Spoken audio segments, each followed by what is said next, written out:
अस्सलाम वालेकुम दोस्तों, इस वीडियो में आप देख रहे हैं ये एक चोर स्विच है। बहुत ही कमाल का स्विच है जो हमने खुद तैयार किया है। इस स्विच के बहुत सारे फ़ायदे हैं। ये इंजन के अंदर फिट होता है कोयल के साथ। आम चोर स्विच बाहर लगे होते हैं। चोर इन्हें आसानी के साथ काट कर बाइक स्टार्ट कर सकता है। इसको काटना बहुत मुश्किल है क्योंकि ये स्विच इंजन के अंदर फिट होता है। हम आपको ये स्विच फिट करके दिखाते हैं ये कैसे काम करता है। तो दोस्तों, आपसे गुजारिश है कि आपने अगर हमारे चैनल को अभी तक सब्सक्राइब नहीं किया तो सब्सक्राइब कर लें ताकि हमारी नई आने वाली वीडियोस आप तक बआसानी पहुंच सकें।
चलें जी, तो अब आपको बाइक स्टार्ट करके दिखाते हैं।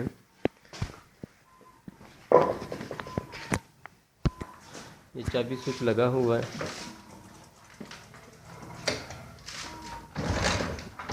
बाइक स्टार्ट नहीं हो रही। अब इसको स्टार्ट करने का ये तरीका, एक दफ़ा आपने ब्रेक प्रेस करनी है और आपकी बाइक स्टार्ट हो जाएगी।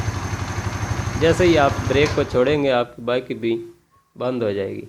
तो इसका तरीकाकार ये है, आपने ब्रेक को दबा कर रखना है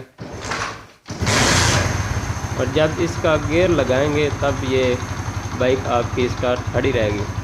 चलें जी, तो तारिक साहब आप गियर लीवर ला कर दिखाएँ।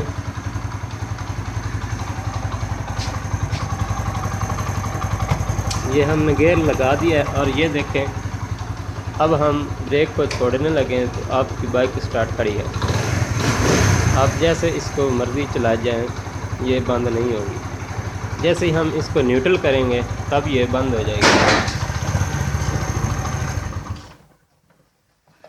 जी तो दोस्तों, आप देख सकते हैं ये चोर स्विच जो हमने लगाया है ये काम ठीक तरह से कर रहा है।